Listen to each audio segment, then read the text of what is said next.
경찰서 형광등은 왜 이렇게 흰 걸까요? 형광등 빛이 얼굴에 쏟아지는데 눈을 제대로 뜰 수가 없었어요.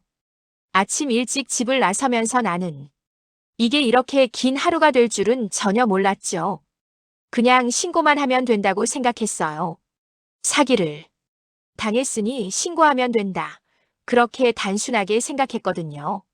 그런데 접수대 앞에 서니까 갑자기 다리에 힘이 풀렸어요. 피해자 성함이 어떻게 되세요? 이명숙이요. 이 밝을명, 맑을숙. 그가 뭔가를 타이핑하다가 잠깐 멈추더니 다시 물었죠. 혹시 소개해준 분이 박민준 씨 맞으신가요? 그 순간이었어요. 민준이. 내 아들 이름이었어요. 경찰관의 입에서 내 아들 이름이 나오는 걸 들었을 때 나는 그게 무슨 의미인지를 바로 알아챘어요. 3억이 사라진 것보다 그 이름 석자가 더 아팠죠.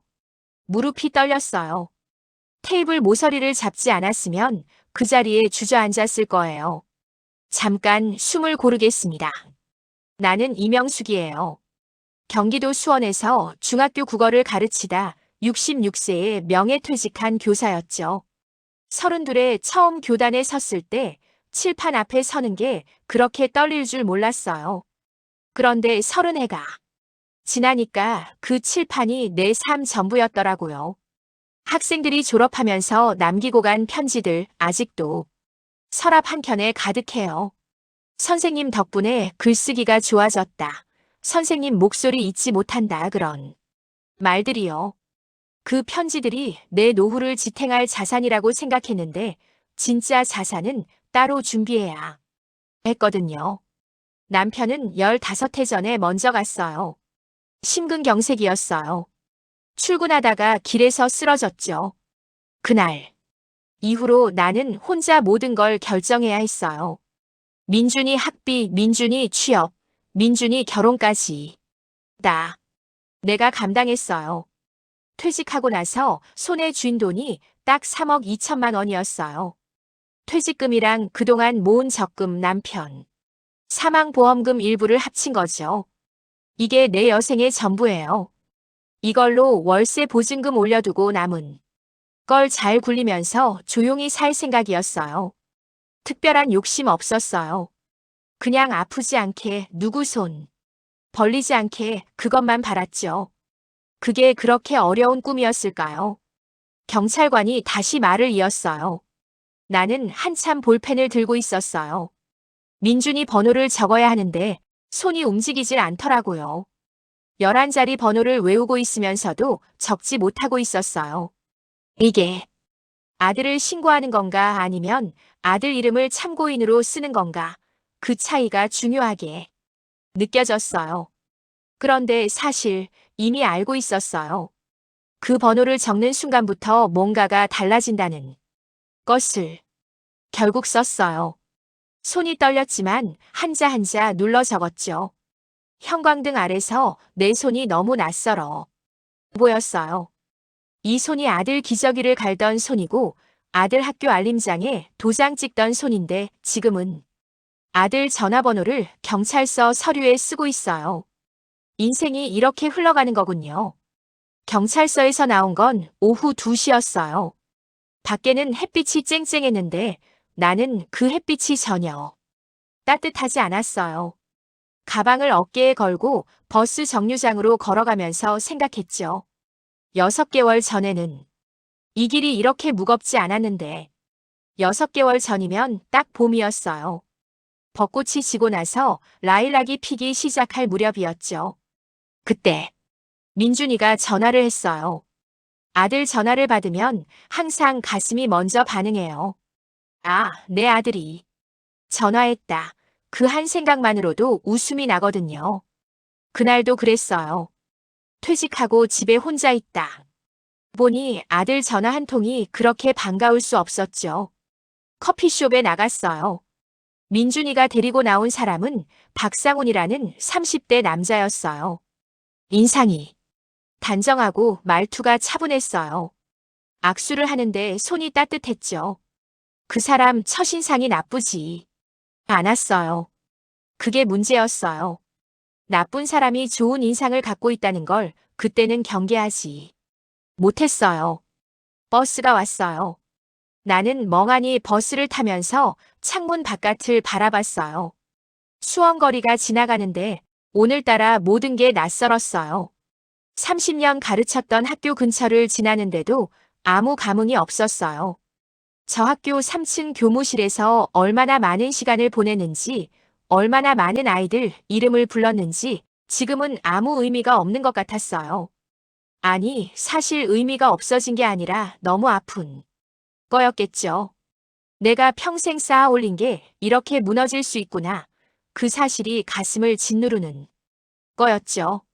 집에 돌아오니 저녁 5시였어요. 현관문을 열고 들어서는데 집이 너무 조용했어요. 원래 조용한 집인데 오늘은 그 조용함이 다르게 느껴졌어요. 냉장고 돌아가는 소리가 유독 크게 들렸죠. 신발을 벗다 말고 현관에 그냥 앉았어요. 가방도 내려놓지 못하고 한동안 그렇게 있었어요. 모르겠어요. 얼마나 있었는지.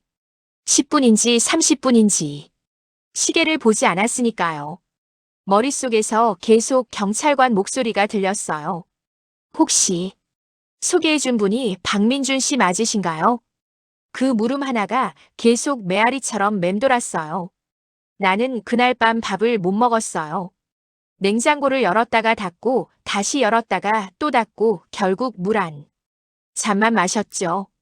민준이한테 전화를 해야 하는지 말아야 하는지 몇 번이나 핸드폰을 들었다 놨어요. 전화기 화면에 민준이 이름이 저장된 게 보였어요. 민준아라고 이모티콘 하나 붙여 놨었는데 그 이모티콘이 너무 낯설었어요. 침대에 누웠지만 잠이 오질 않았어요. 천장을 보면서 생각했죠. 내가 어디서부터 잘못된 건지. 아니, 내가 잘못한 게 맞긴 한 건지. 투자를 결정한 건 나였어요. 서류에 도장을 찍은 것도 나고 통장에서 이체 버튼을 누른 것도 나예요. 근데 왜 이렇게 억울한 거죠? 억울함이라는 감정은 사실 제일 무서운 감정이에요. 화는 터트리면 줄어드는데 억울함은 터트릴 수가 없어요. 그냥 안에서 계속 커지거든요. 나는 그날 밤 3번 울었어요. 처음엔 3억이 생각나서 울었고, 두 번째는 민준이 얼굴이 생각나서 울었고, 세 번째는 이유도 모르고 울었어요. 그냥 눈물이 나왔어요. 소리도 못 내고 베개에 얼굴 묻고 어깨만 들썩이면서 울었죠. 옆집에서 들릴까봐. 혼자 사는 노인이 밤에 혼자 우는 거 누가 알아선 안 된다 싶었어요. 새벽 2시쯤 됐을 때 창밖을 보니 하늘이 조금 밝아지고 있었어요. 나는 그때서야 눈을 감았어요. 다음 날 어떻게 해야 할지 아무것도 정해진 게 없었지만 일단 눈을 감아야 했어요. 내일 아침이 와야 다음 일을 생각할 수 있으니까요. 30년 교단 생활이 가르쳐 준 게 하나 있어요. 어떤 일이 생겨도 아침은 반드시 온다는 거예요. 그게 위로가 됐어요. 조금은. 6개월 전 그 커피숍. 그날의 냄새가 아직도 기억나요. 커피숍 문을 열면 원두 냄새가 훅 들어오는데 그 냄새가 따뜻하고 좋았거든요. 민준이가 먼저 와 있었어요. 창가 자리에 앉아서 핸드폰을 보다가 나를 보더니 손을 흔들었죠. 그 모습이 너무 평범하고 익숙해서 나는 아무 의심도 하지 않았어요. 내 아들 민준이는 38살이었어요. 중소 IT 회사에서 영업을 하고 있었고 결혼한 지 6년 됐고 애는 아직 없었어요. 내가 언제 손주 보냐고 물으면 엄마 아직 우리 준비 중이야 라고 웃으면서 넘기는 애였죠. 크게 잘 나가지도 않고 그렇다고 못 사는 것도 아닌 평범한 아들이었어요. 그 평범함이 나는 좋았어요. 아들이 특별하길 바란 적 없어요. 그냥 건강하고 바르게 사는 것, 그것만으로 충분했죠. 그런데 그 믿음이 내 발목을 잡은 건지 모르겠어요. 박상훈이 들어온 건 우리가 앉은 지 10분쯤 됐을 때예요. 회색 슬랙스에 흰 셔츠를 입었는데 옷이 아주 깔끔했어요. 머리카락이 짧고 정돈돼 있었고 눈빛이 차분했죠. 안녕하세요, 어머님 박상훈입니다. 악수를 청하는 손이 단단했어요. 그 단단함이 신뢰처럼 느껴졌어요. 나중에 알고 보니 악수가 강하면 신뢰도가 높아 보인다는 걸 그 사람은 알고 있었던 거더라고요. 훈련된 인상이었던 거죠. 그때 나는 그걸 몰랐어요. 자리를 잡고 앉으니 그가 얇은 파일 하나를 꺼냈어요. 거표지에 시니어 안심 수익형 펀드라고 깔끔하게 프린트돼 있었죠. 어머님처럼 안정적인 분들을 위해 특별히 설계된 상품입니다. 안정적인 분들이라는 표현이 기분 좋게 들렸어요. 퇴직 교사, 규칙적인 생활, 흔들림 없는 사람, 그런 이미지를 그 말이 담고 있는 것 같았거든요.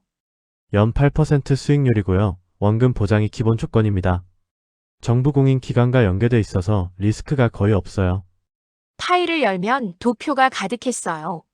그래프가 꾸준히 우상향하고 있었고 옆에는 투자자 후기들이 빼곡했어요. 1년 만에 2,400만 원 수익, 원금 그대로 돌려받고 이자도 받았어요. 그런 내용들이었죠. 나는 파일을 받아들고 천천히 넘겨봤어요. 그러면서 속으로는 계속 계산을 하고 있었어요. 3억을 넣으면 연 8%면 1년에 2,400만 원이에요. 한 달에 200만 원이죠.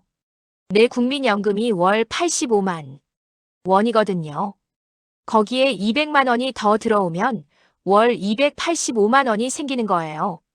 서울도 아니고 수원에서 혼자 사는 노인이 285만 원이면 부족할 게 없어요.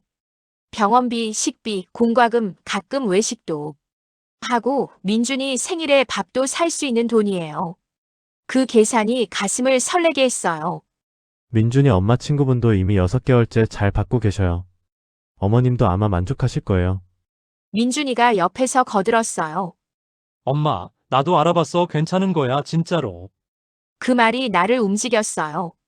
내가 모르는 투자를 아들이 알아봤다는 것. 아들이 괜찮다고 했다는 것. 그게 가장 큰 보증이었어요. 서류를 더 꼼꼼히 봐야 했는데 나는 아들의 눈을 믿었어요. 아들의 눈이 맑고 진지해 보이면 그게 진실이라고 생각했던 거죠. 한번 생각해보고 연락드리겠습니다. 그렇게 말했지만 사실 그 자리에서 이미 결정이 거의 됐어요. 집에 돌아오는 버스 안에서 파일을 다시 꺼내봤어요. 그래프를 보고 수익률 계산을 다시 해보고 투자자 후기를 다시 읽었죠. 읽으면 읽을수록 괜찮아 보였어요. 원금 보장이라는 글자가 눈에 들어올 때마다 마음이 안심이 됐거든요. 그날 밤 자려고 누웠는데 잠이 잘 안 왔어요. 투자할까 말까. 3억을 한 번에 넣는 게 맞는 건지 일단 반만 넣어볼까 아니면 그냥 은행에 놔둘까.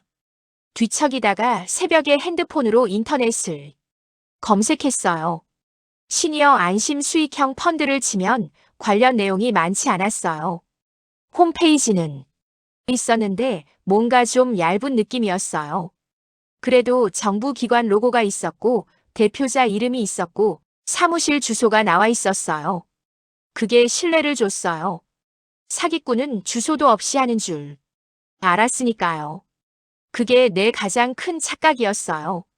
사기꾼은 주소도 있고 홈페이지도 있고 명함도 있고 파일도 예쁘게 만들어 두더라고요. 그게 더 무서운 거라는 걸 몰랐던 거죠. 며칠 후에 민준이한테 전화했어요. 민준아, 엄마 그 펀드 하기로 했어. 엄마, 진짜? 잘 생각했다. 민준이 목소리에 기쁨이 묻어났어요. 나는 그 기쁨이 아들이 나를 걱정해주는 기쁨이라고 받아들였어요. 그게 진실이길 바랐으니까요. 은행에 간 건 3일 후였어요. 창구에 앉아서 이체 신청을 하는데 은행 직원이 한번 확인했어요. 금액이 3억 원인데 맞으세요? 네, 맞아요. 한 번에 이체하시는 게 맞지요? 네. 그 대화가 너무 짧았어요. 3억이라는 돈을 그렇게 짧은 대화로 보냈어요. 이체를 완료하고 나서 영수증을 받아들었는데 종이가 작았어요. 이렇게 작은 종이 한 장에 3억이 담겨 있는 거구나 싶었죠. 은행 문을 나서면서 생각했어요. 이제 매달 200만 원씩 들어오겠구나. 그때 표정이 어땠는지. 지금 거울에서 보고 싶지 않아요. 분명 웃고 있었을 테니까요. 한 달이 지났어요. 첫 달 수익금 입금 날짜가 됐어요. 나는 아침부터 통장 앱을 열어봤어요. 200만 원이 들어왔는지 확인하러. 입금이 돼 있었어요. 주케이 시니어 파트너스 수익금이라고. 메모가 적힌 채로 딱 200만 원이 들어와 있었어요. 그 순간 정말 기분이 좋았어요. 이게 되는구나. 진짜 되는 거구나. 2달째도 들어왔고 3달째도 들어왔어요. 그래서 더 믿게 됐어요. 4달째 되는 달에도 당연히 들어올 거라고 생각했죠. 그런데 그 달은 달랐어요. 4번째 달 입금일은 15일이었어요. 나는 14일 밤부터 통장 앱을 수시로 들여다봤어요. 새벽 2시에 한 번, 아침 6시에 한 번, 밥 먹고 나서 한 번. 근데 15일이 지나도 200만 원은 오지 않았어요. 아, 주말이 끼어서 늦나 보다. 그렇게 생각했어요. 16일에도 없었고 17일에도 없었어요. 그때부터 불안이 시작됐어요. 상훈이한테 문자를 보냈죠. 안녕하세요, 이명숙입니다. 이번 달 수익금이 아직 안 들어와서요. 확인 가능하실까요? 답장이 바로 왔어요. 어머님, 안녕하세요. 이번 달은 내부 정산 일정이 바뀌어서 20일에 지급됩니다. 걱정 안 하셔도 돼요. 아, 그렇구나. 정산 일정이 바뀔 수도 있지. 나는 그 답장을 믿었어요. 20일에 기다렸어요. 없었어요. 21일에도 없었어요. 22일에 다시 문자했어요. 이번엔 답장이 조금 늦었어요. 2시간 후에 왔는데 내용이 달라져 있었어요. 어머님, 죄송합니다. 투자 자산. 리밸런싱 중이라 이번 달은 말일에 지급됩니다. 다음 달부터 정상화됩니다. 리밸런싱. 나는 그 단어를 인터넷에 검색했어요. 자산 배분 비율을 재조정하는 행위라고 나왔어요. 그럴 수도 있겠다 싶었어요. 근데 불안이 완전히 사라지진 않았어요. 그날부터 잠이 얕아졌어요. 밤에 누우면 통장 잔액이 눈앞에 떠올랐어요. 3억이라는 숫자.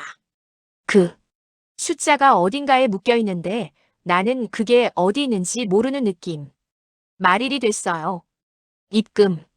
없었어요. 이번엔 민준이한테 전화했어요. 민준아, 상훈 씨 연락 잘 돼? 이번 달 수익금이 아직도 안 왔어. 엄마, 나도 연락해봤는데 요즘 바쁜가 봐. 곧 된다고 했잖아. 곧 된다고 언제부터 했는데. 엄마, 너무 예민하게 생각하지 마. 운용하다 보면 그럴 수 있어. 그 말이 나를 더 불안하게 만들었어요. 너무 예민하게 생각하지 말라는 말은 예민하게 생각할 이유가 있다는 뜻처럼 들렸거든요. 다음 날 상훈이한테 직접 전화했어요. 신호가 갔어요. 받지 않았어요. 다시 걸었어요. 역시 안 받았어요. 문자도 보냈어요. 전화 좀 받아주세요. 답장 없었어요. 그날 오후 내내 핸드폰을 손에 들고 있었어요. 전화기가 울릴 때마다 가슴이 뛰었는데 상훈이 번호는 오지 않았어요. 저녁에 민준이한테 다시 전화했어요. 이번엔 민준이가 받지 않았어요. 부재 중 문자가 왔어요. 엄마, 지금 회의 중 이따 전화할게. 이따가 됐어요. 전화 오지 않았어요. 밤 11시에 내가 다시 전화했어요. 민준이가 받았어요. 민준아, 상훈 씨 요즘 연락이 안 돼. 엄마, 나도 연락이 잘 안 돼. 조금만 기다려봐. 조금만 기다리면 얼마나 기다려? 엄마, 내가 내일 직접 연락해 볼게. 다음 날 민준이한테서 연락이 왔어요. 엄마, 상훈이가 지금 개인 사정이 있대. 다음 주면 정상화된다고 하더라. 개인 사정. 나는 그 말이 너무 막연했어요. 개인 사정이 뭔지, 내 돈, 3억이 어디 있는지 아무것도 모른 채 나는 그냥 기다려야 했어요. 그게 가장 괴로운 거예요. 나는 내 돈이 어디 있는지 모르는 거예요. 내 손으로 번 돈, 30년 동안 아이들 가르치면서 모은 돈, 지금 그게 어디 있는지 모르는 거예요. 그 무력감이 분노보다 먼저였어요. 분노는 나중에 왔어요. 무력감이 먼저 나를 눌렀죠. 다음 주가 됐어요. 아무 연락도 없었어요.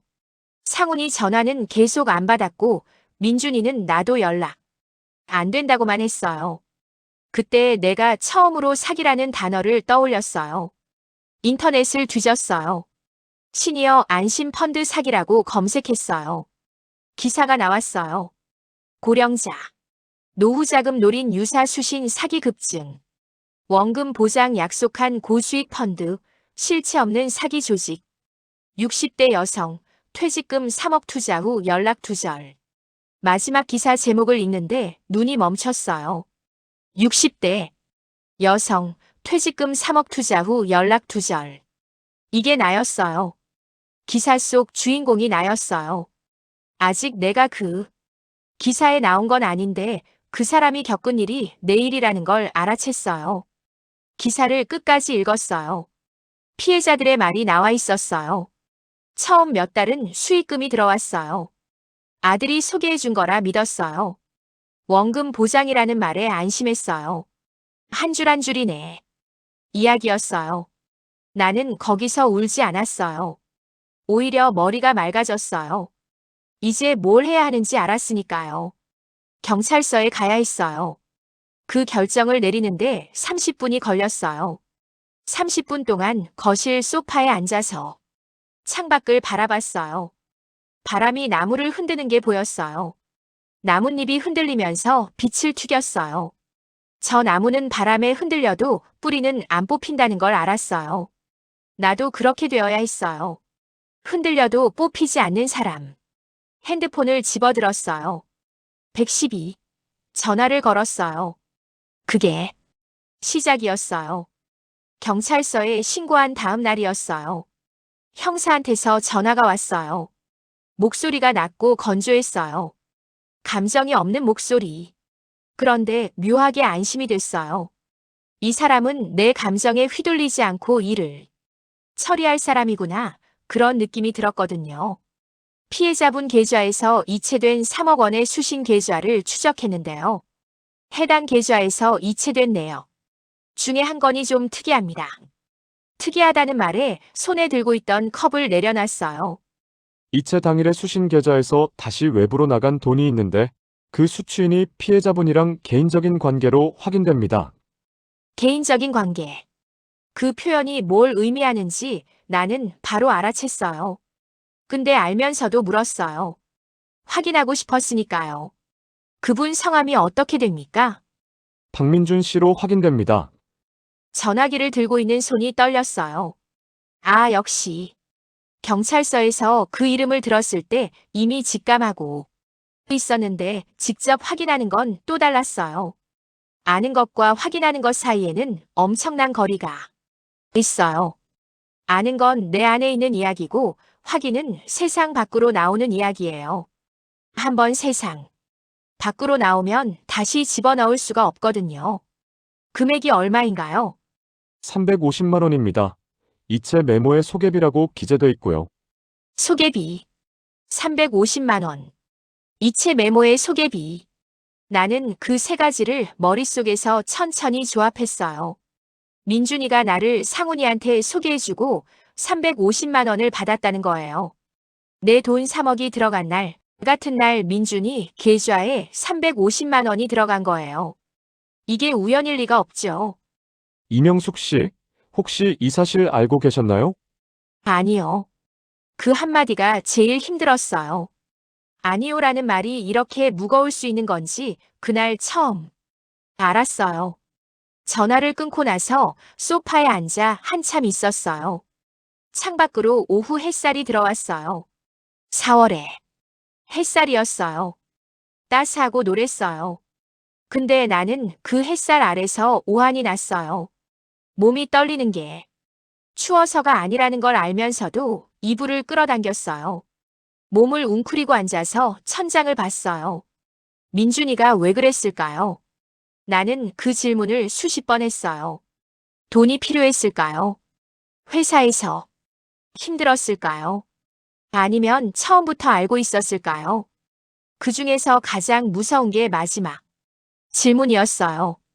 처음부터 알고 있었다면. 그러면 커피숍에서 엄마 괜찮은 거야.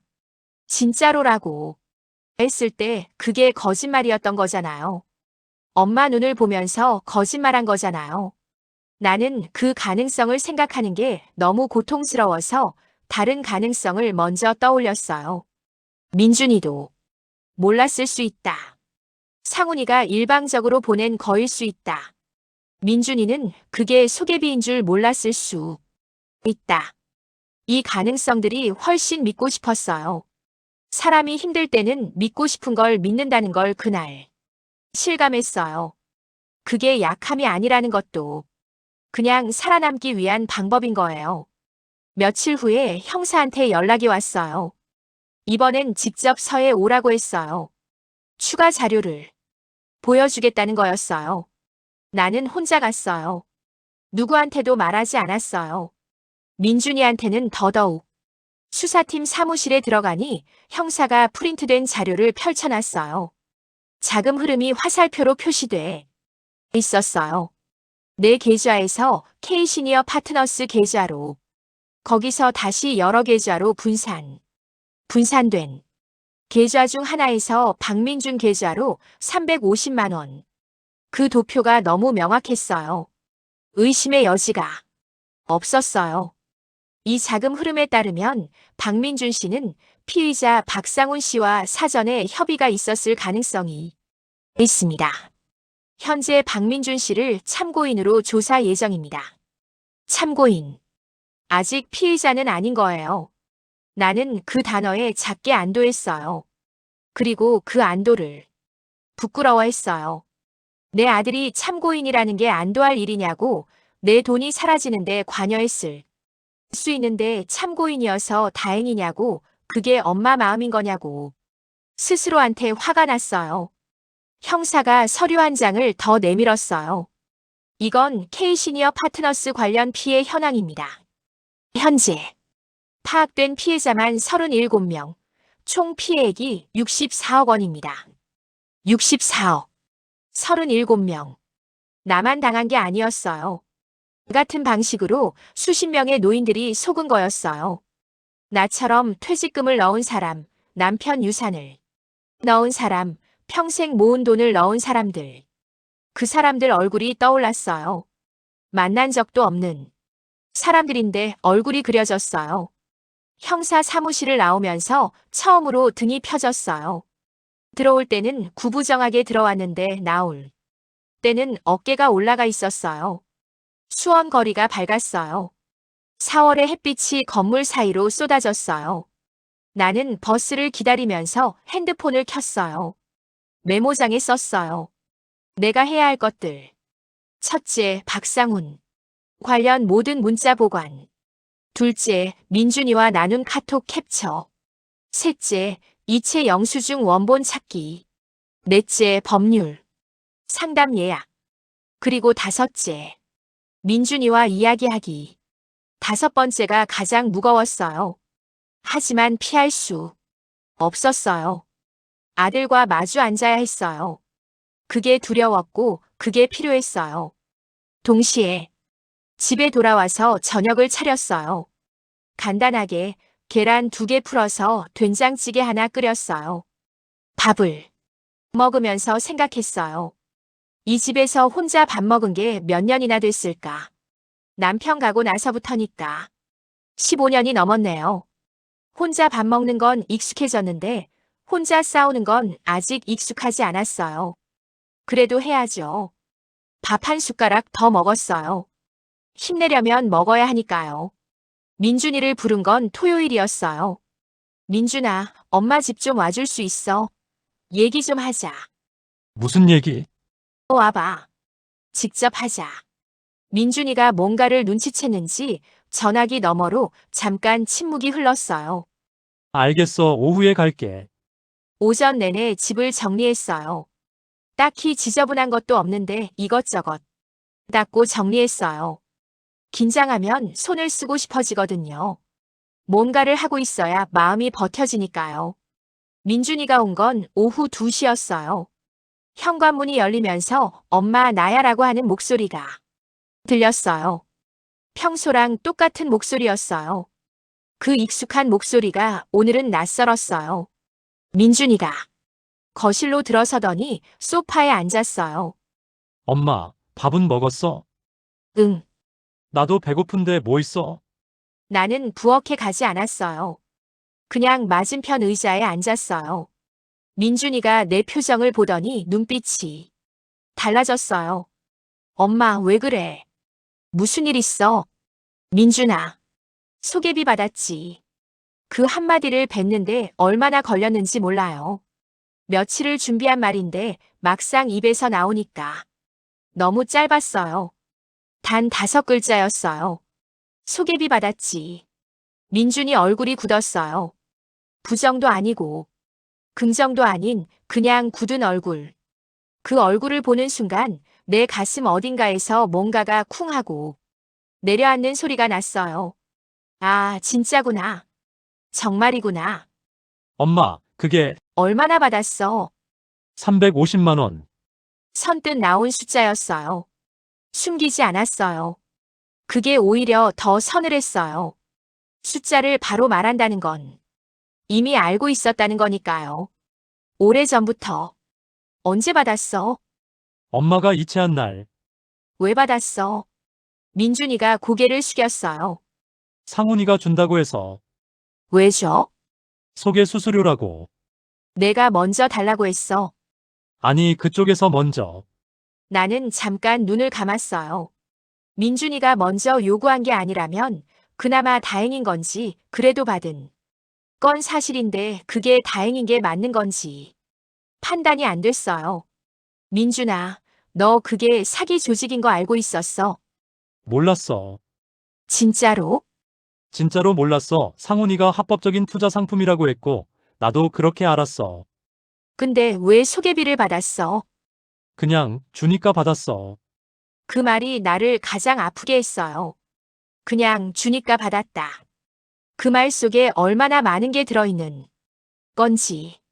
엄마 돈을 소개해줬는데 3%짜리 수수료가 들어오는데 그게 이상하다고 생각하지 않았다는 거잖아요. 엄마 돈으로 내가 350만 원을 버는 게 이상하다는 생각을 하지 않은 거잖아요. 그게 가장 무서웠어요. 나쁜 의도가 있는 것보다 아무 생각이 없는 게 더 무서울 수 있어요. 의도가 있으면 막을 수라도 있는데 생각이 없는 건 막을 수가 없거든요. 민준아, 나 형사한테서 연락받았어. 너 참고인 조사받게 될 거야. 알아. 알고 있었어. 형사한테서 이미 연락 왔어. 나는 그 말에 맥이 풀렸어요. 이미 연락이 왔는데 나한테 말을 안 한 거잖아요. 엄마가 신고했다는 것도 알고 있으면서 자기가 조사받는다는 것도 알면서 아무 말 없이 토요일에 밥 달라고 나타난 거잖아요. 민준아, 엄마한테 미안하지 않아? 민준이가 처음으로 눈물을 보였어요.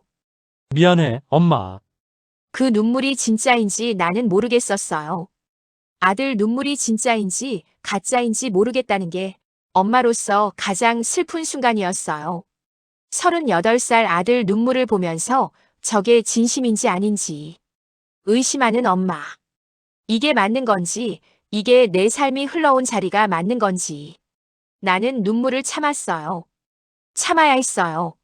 내가 울면 민준이 앞에서 무너지는 거라서요. 무너지면 안 됐어요. 아직 할 말이 남아 있었으니까요. 민준아, 엄마는 내가 형사조사에서 모든 걸 사실대로 말해줬으면 해. 응, 모르는 건 모른다고, 아는 건 안다고. 알겠어. 나는 소파 옆 서랍을 열어서 파일 하나를 꺼냈어요. 그 안에 카톡 캡처를 프린트한 게 있었어요. 민준이가 나한테 보낸 말들. 괜찮은 거야. 진짜로. 걱정 마. 잘 될 거야. 그 메시지들을 테이블 위에 펼쳐놨어요. 이게 다 뭔지 알지? 민준이가 종이를 보더니 말을 잇지 못했어요. 엄마는 이게 다 진심인 줄 알았어. 아들이 엄마 걱정해서 하는 말인 줄 알았어. 민준이가 시선을 떨궜어요. 잘 생각해봐. 이게 어디서 어떻게 쓰일지. 협박이 아니었어요. 그냥 사실을 말하는 거였어요. 민준이가 한참 있다가 일어섰어요. 엄마, 나 갈게. 응. 미안해. 현관문이 닫히는 소리를 들으면서 나는 그 자리에서 움직이지 않았어요. 5분쯤 지났을까요? 그때서야 눈물이 흘렀어요. 소리 없이. 하지만 멈추지 않고 한참을 그렇게 울었어요.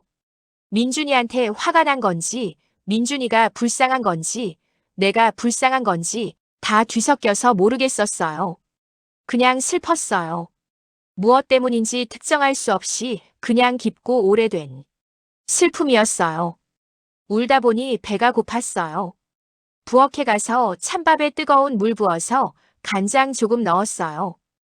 허름한 밥. 한 공기를 먹으면서 생각했어요. 내일 법률 상담 예약해야겠다.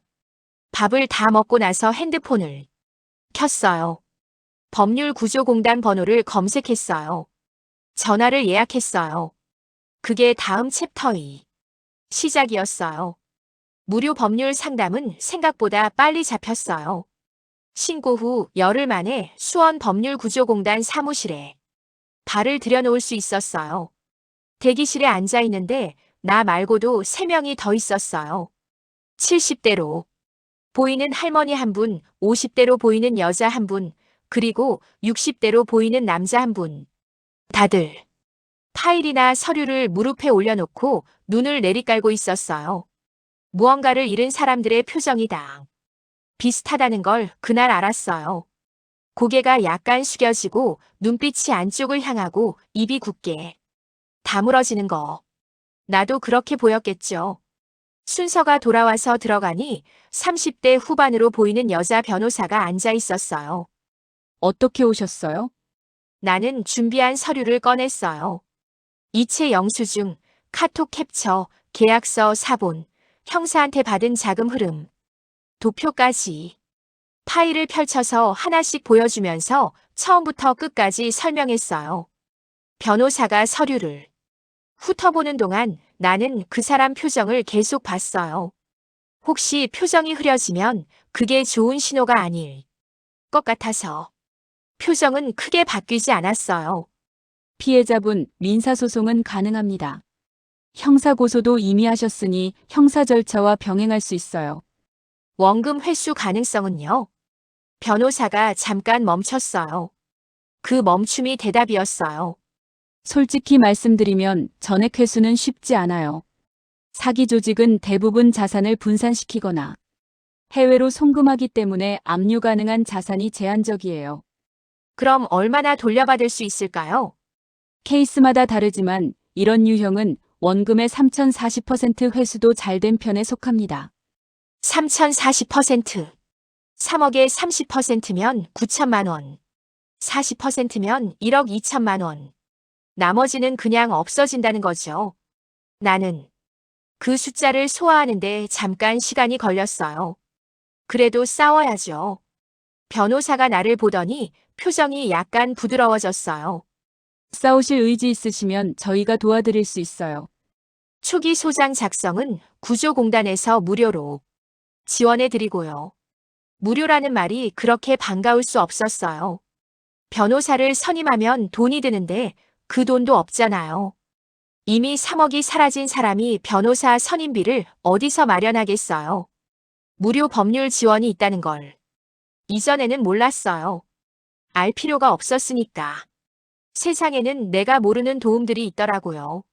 내가 약자가 돼서야 그 도움들이 보이기 시작했어요. 그게 씁쓸하면서도 작게 위로가 됐어요. 상담을 마치고 나오면서 핸드폰 메모장에 적었어요. 소장 작성, 서류 추가 준비, 민사소송 원고, 입장 정리, 형사조사 출석 일정 확인. 해야 할 일들이 늘어났어요. 근데 이상하게도 해야 할 일이 생기니까 오히려 마음이 가벼웠어요. 아무것도 못하고 기다리는 게 제일 힘든 거거든요. 뭔가를 할 수 있다는 게 그게 희망이더라고요. 그 무렵에 또 하나의 일이 생겼어요. 옆 동네에 사는 김순자 씨. 나랑 같은 아파트 단지. 경로당에서 몇 번 봤던 분이에요. 72이시고 남편은 5년 전에 가셨고 혼자 사시는 분이었어요. 그분한테서 연락이 왔어요. 이 선생님 혹시 K시니어 그거 하셨어요? 심장이 내려앉았어요.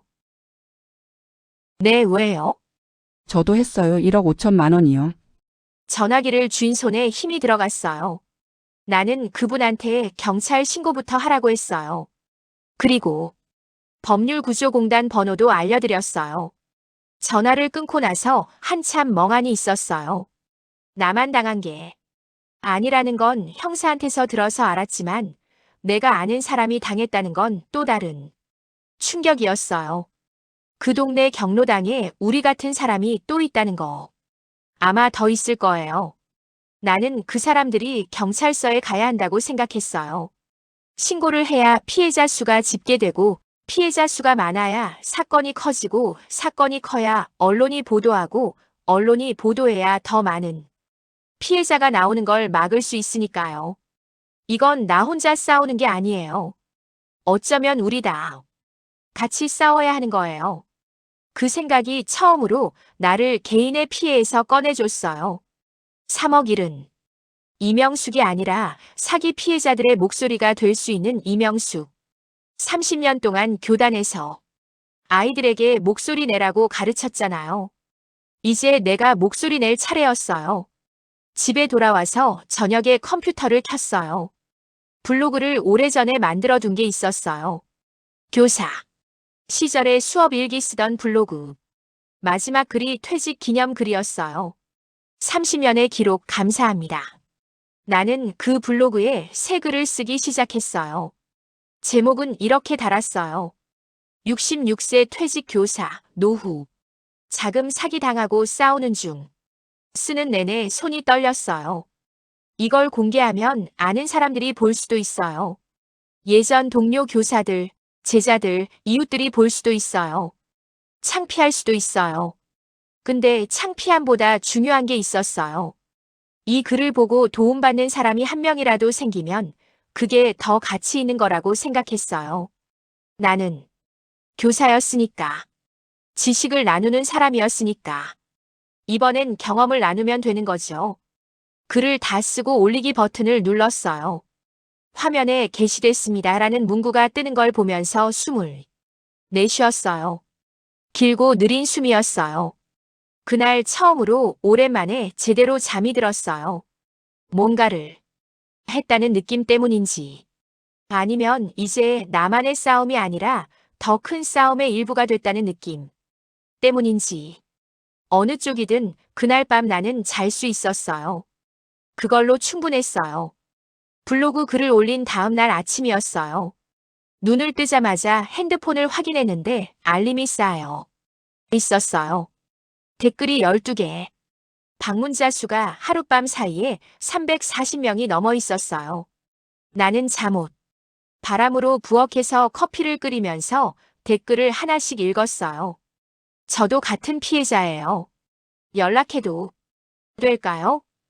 엄마가 이런 거 당하셨는데 이 글 보고 바로 드렸어요. 신고하러 가야겠어요. 응원합니다. 꼭 되찾으세요. 마지막으로 이런 댓글이 있었어요. 선생님, 저 예전에 선생님. 제자예요. 지금도 선생님이시네요. 그 댓글을 읽는데 눈시울이 뜨거워졌어요. 제자. 누군지는 모르겠어요. 20년도 넘게 가르쳤으니 수백 명의 아이들이 있었는데 그중 누가 이 글을 봤는지. 그래도 그 짧은 한 줄이 커피 한 잔보다 더 따뜻했어요. 나는 댓글 하나하나에 답글을 달았어요. 같은 피해자라고 한 분에게는 경찰 신고 방법과 법률구조공단 번호를 남겼어요. 이미 신고하셨냐고 물었어요. 그분이 바로 답장을 달았어요. 아니요, 창피해서 아무한테도 말 못했어요.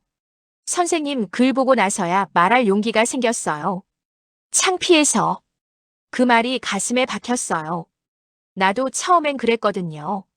내가 어리석어서 당한 것 같아서, 아들한테 속은 걸 알면 더 창피할 것 같아서 아무한테도 말 못하고 혼자 사귀었었죠.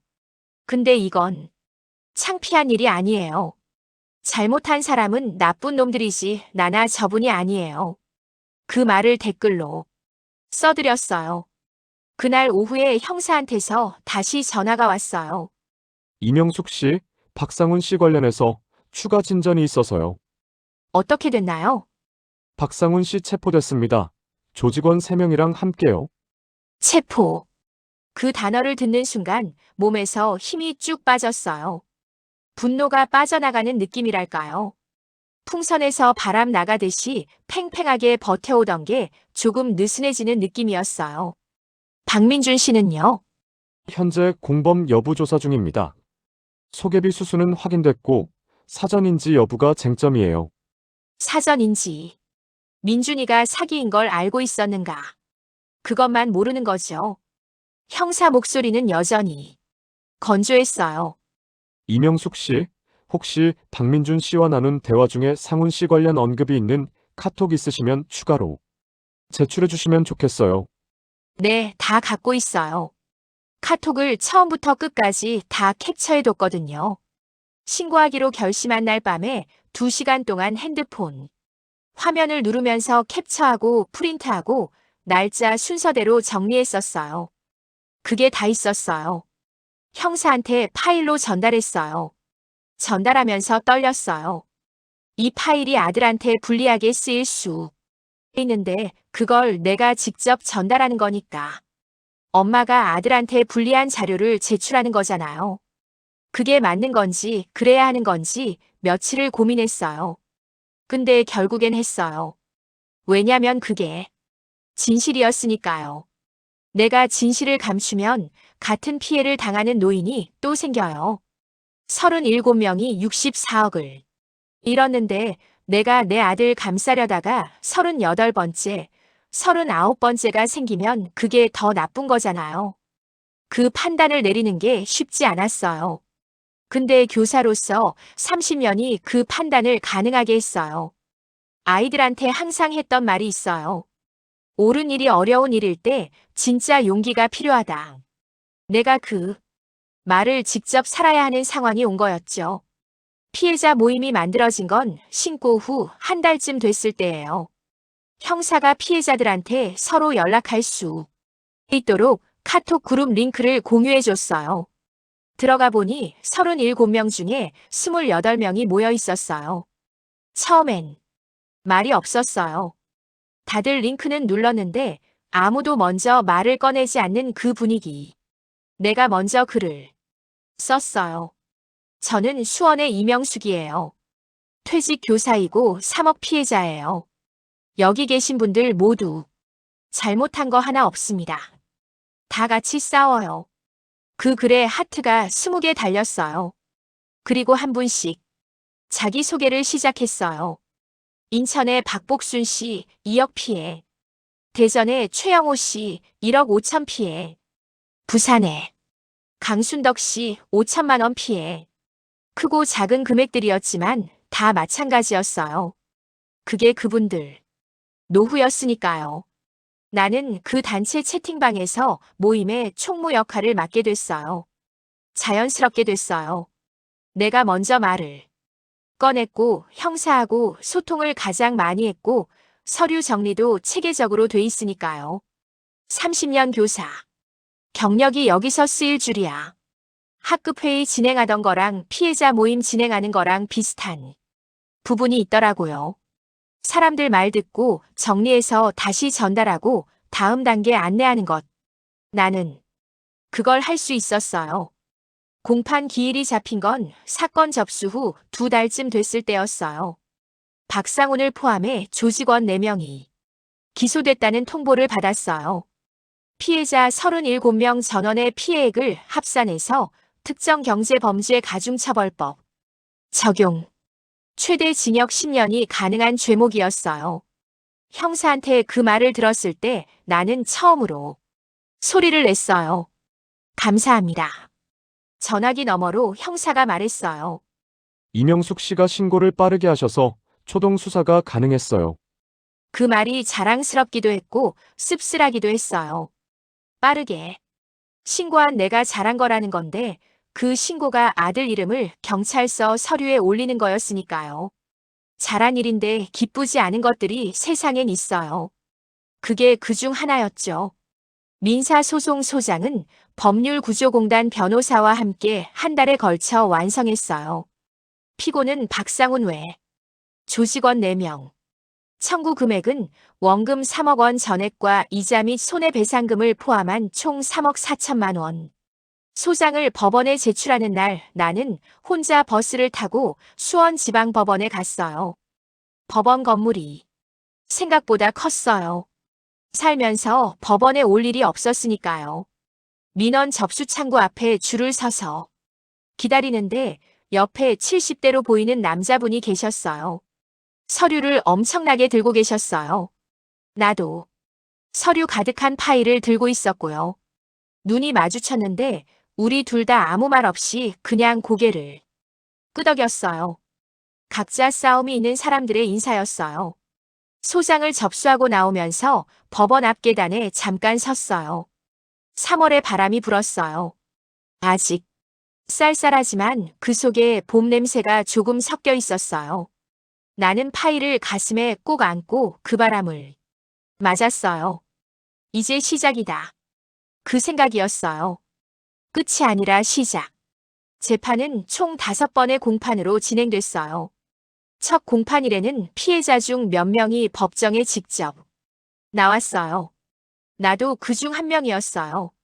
법정이라는 공간이 참 특이하다는 생각을 했어요. 판사가 높은 곳에 앉고 피고인과 피해자가 마주보는 구조. 나는 방청석에 앉아서 박상훈의 뒷모습을 처음 봤어요. 회색 수의를 입고 머리를 숙이고 있었어요. 커피숍에서 악수를 청하던 그 단정한 남자가 아니었어요. 그냥 웅크린 사람이었어요. 분노가 치밀 줄 알았는데 막상 보니까 분노보다 허탈함이 먼저 왔어요. 저 사람이 나한테 그랬구나. 저렇게 생긴 사람이. 별다르게 없는 사람이. 5번의 공판 내내 검사는 자금 흐름을 제시하고 피고 측 변호인은 고의성을 부인했어요. 나는 2번째 공판의 피해자 대표로 진술석에 앉았어요.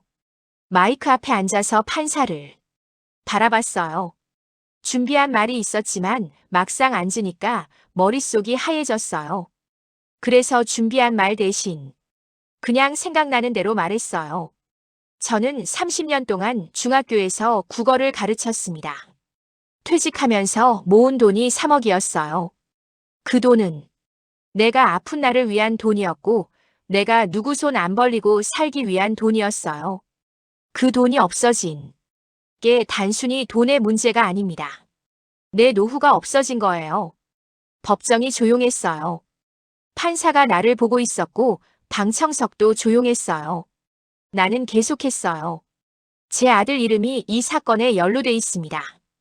그게 얼마나 가슴 아픈 일인지 말로 다 할 수 없어요. 그래도 저는 사실대로 말하는 게 맞다고 생각했어요. 그게 피해자인 다른 분들한테 해야 할 일이었으니까요. 진술을 마치고 자리로 돌아올 때 방청석에서 박복순 씨가 내 손을 잡았어요. 그 손이 따뜻했어요. 말이 없어도 됐어요.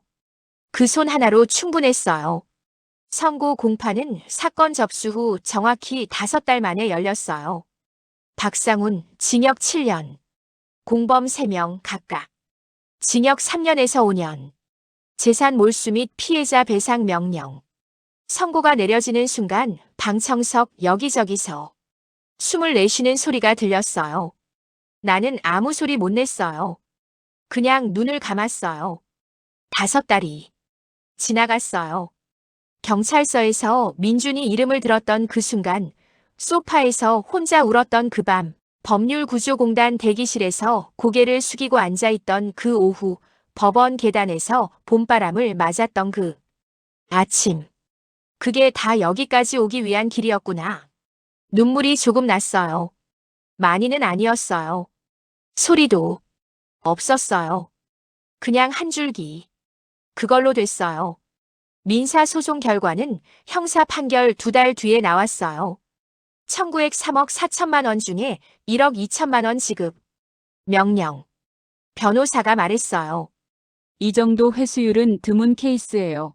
이명숙 씨가 초반에 증거를 완벽하게 보존하셔서 가능했어요. 1억 2천만 원. 3억에서 1억 2천만 원. 나머지 1억 8천만 원은 끝내 돌려받지 못하는 거예요. 그게 슬프냐고 묻는다면 슬프다고 해야겠죠. 근데 올해 슬프지는 않았어요. 이미 그 가능성을 5달 전부터 알고 있었으니까. 각오한 슬픔은 덜 아파요. 무너지는 건 각오하지 못한 것들이에요. 회수된 돈 1억 2천만 원을 들고 나는 3가지를 했어요. 첫 번째는 기존 월세 보증금을 올려서 집을 좀 더 안정적으로 유지하는 것. 두 번째는 노후 긴급 의료비로 쓸 통장에 5천만 원을 넣어두는 것. 세 번째가 좀 특별했어요. 피해자 모임분들이랑 의논했어요. 우리가 겪은 일을 다른 노인들은 겪지 않았으면 해서 노인 금융 피해 예방을 위한 소규모 교육 강좌를 만들기로 했어요. 내가 직접 강의를 맡기로 했어요. 30년 교사 경력을 여기서 쓰기로 했죠. 수원 경로당을 돌면서 투자 사기 예방법, 의심스러운 상품 거르는 법, 보이스피싱 대처 요령 같은 걸 알려드리기로 했어요. 무료로. 첫 강의는 우리 동네 경로당에서 했어요. 12분이 오셨어요. 할머니들, 할아버지들. 나보다 나이 많으신 분들도 있었어요. 내가 화이트보드 앞에 서니까 그게 또 교실 같았어요. 칠판이 화이트보드로 바뀌었을 뿐 나는 또 선생님이었어요. 안녕하세요. 저는 이명숙이라고 해요. 저도 작년에 3억 잃었어요. 웃음소리가 났어요. 그 웃음이 나쁜 게 아니었어요. 공감의 웃음이었어요. 아, 나도 그럴 뻔했다는, 나도 비슷했다는. 그 웃음을 들으면서 나도 웃었어요. 강의가 끝나고 한 할머니가 다가오셨어요. 70 넘어 보이셨는데 눈이 반짝이셨어요. 선생님, 우리 딸한테도 이거 알려줄 수 있어요? 딸이 저한테 요즘 자꾸 뭔가 투자하라고 하는데 이상한 것 같아서요. 나는 그 말을 듣고 잠깐 멈췄어요. 딸이 이상한 투자를 권한다. 그게 이상한 게 맞을 수도 있고 아닐 수도 있어요. 근데 의심할 수 있게 됐다는 게 이미 반은 된 거예요. 네, 제 번호 드릴게요. 언제든지 연락하세요. 명함을 드렸어요. 퇴직 후에 처음 만든 명함이었어요. 이명숙, 전직 국어교사, 노후 금융 피해, 예방 강사. 이 명함을 만들 때 한참 웃었어요. 내가 이런 명함을 만들 줄은 몰랐거든요. 민준이 이야기를 마무리 짓겠어요. 민준이는 결국 공범 판정을 받지 않았어요. 사기인 줄 모르고 소개비를 받은 것, 그 정도는 법적으로 공범의 고의가 없다고 봤거든요. 기소유예로 마무리됐어요. 나는 그 결과를 담담하게 들었어요. 기쁘지도 화나지도 않았어요. 그냥 그런 거구나. 민준이한테서 연락이 온 건 판결 후 사흘이 지나서였어요. 짧은 카톡이었어요. 엄마, 나 기소유예됐어. 미안해. 나는 한참 그 카톡을 봤어요. 답장을 어떻게 해야 할지 모르겠었어요. 잘 됐다고 하면 거짓말이고 다행이라고 하면 뭔가 이상하고 그래라고만 하기엔 너무 차갑고 결국 이렇게 답장했어요. 잘 생각해. 앞으로. 그게 내가 할 수 있는 전부였어요. 엄마로서. 그 이후로 우리는 오래 연락을 안 했어요. 억지로. 만날 이유도 없었고 일부러 끊을 이유도 없었어요. 그냥 시간이 지나가는 거죠.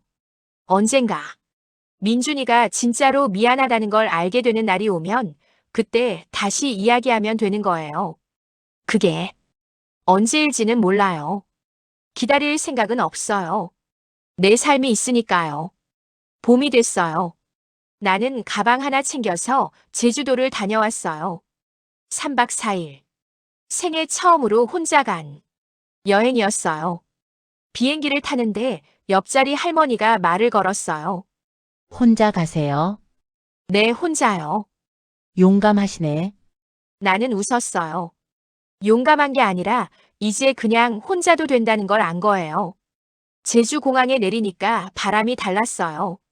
수원 바람이랑 달랐어요. 조금 더 짜고 조금 더 시원하고 조금 더 넓은 바람. 나는 공항 출구에 서서 그 바람을 한번 깊이 들이쉬었어요. 이상하게 코끝이 뜨거워졌어요. 울 것 같았는데 울지는 않았어요. 그냥 눈을 감고 바람을 맞았어요. 3억이 없어졌고 아들과 멀어졌고 1억 2천만 원을 돌려받았고 강의를 시작했어요. 이게 내 66살의 기록이에요. 손해만 있냐고 묻는다면 그렇지 않다고 하겠어요. 얻은 게 있어요. 두려움 없이 혼자 싸울 수 있다는 것. 목소리를 내야 할 때 낼 수 있다는 것. 내 경험이 다른 사람을 지킬 수 있다는 것. 그게 3억보다 값진 거라고 하면 억지 같은가요? 억지 같아도 그게 사실이에요. 제주 바다를 보면서 돌담길을 걸었어요. 돌이 쌓인 게 낮은데도 꽤 든든했어요. 작은 돌들이 서로 기대어 오래된 담을 만든 것처럼 나도 그렇게 되었으면 했어요. 혼자지만 쓰러지지 않는 사람. 작지만 오래가는 사람. 바람이 불어도 남아있는 사람. 나는 제주 돌담 앞에 서서 핸드폰을 꺼냈어요. 사진을 한 장 찍었어요. 내 손으로 내 제주를, 내 봄을. 그게 이 이야기의 마지막 장면이에요.